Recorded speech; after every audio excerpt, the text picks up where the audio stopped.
world, I'm Maya Sundermeyer, and I would like to welcome you to the latest episode of my blog series. So far, I have been able to share my own experiences with you guys on what it's like for me to live with Asperger syndrome. A second thing that I will do is give my 2 cents on what's going on with autism and the media. A third area entails providing tips and advice to those of you who are on the autism spectrum, as well as your friends, families, peers, mentors, in addition to educators and professionals alike, and people in the community, as well as covering topics on things that I'm passionate about. Now, before I dive into today's topic, I would like to mention 2 things. So first and foremost, please be sure to click on the following link above.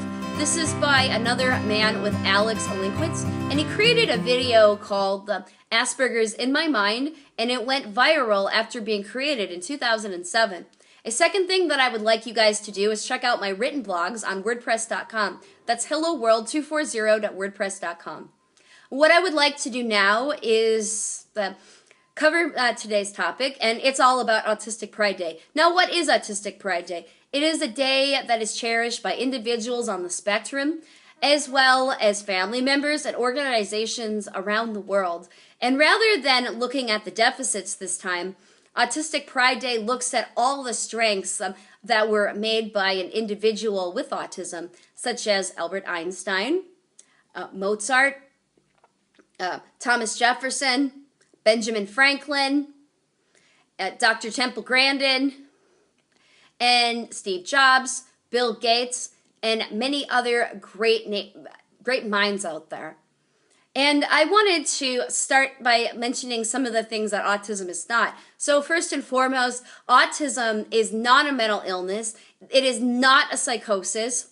There are no delusions of grandeur. There are no auditory or visual hallucinations or any types, again, of delusions. People with autism do not go off for any reason.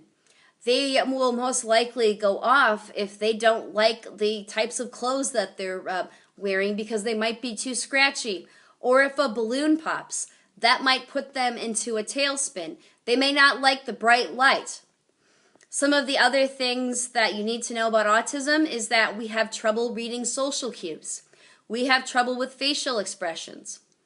We sometimes say things that anger others, but that's because we have a mind blindness, and we need people to be direct with us and mentor us and teach us that those things are unacceptable. And it doesn't mean that we have to be patronized. It just means that that's a chance for us to learn and grow as an individual. And yes, we on the spectrum do mature, and we do reach our potentials in adulthood, as long as we have people around us who care about us, and people who are willing to guide us and lead us.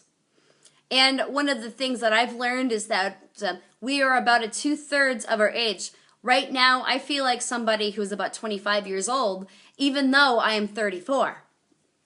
And it's really common. So when I was 13 years old, I had the emotional capacity of a 7-year-old. But that doesn't mean that I'm not going to grow.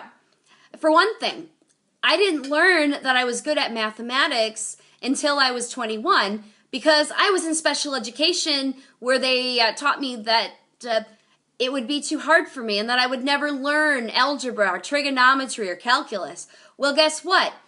Out of high school and the special education environment, I learned that I'm good at math. And that's one of the things that are wrong.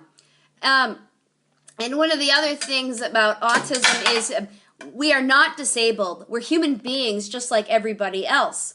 And I've learned that when somebody has autism or when it's labeled as a disability, we have no identity according to society. And this is by example. So one time, I was trying to approach an individual of an organization that writes scholarships for people with Asperger syndrome.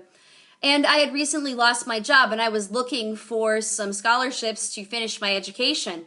And as I was talking to them, I tried to mention that I had gotten laid off from my job. And rather than being sympathetic, they ran right to the stereotype of, were you working in a sheltered workshop?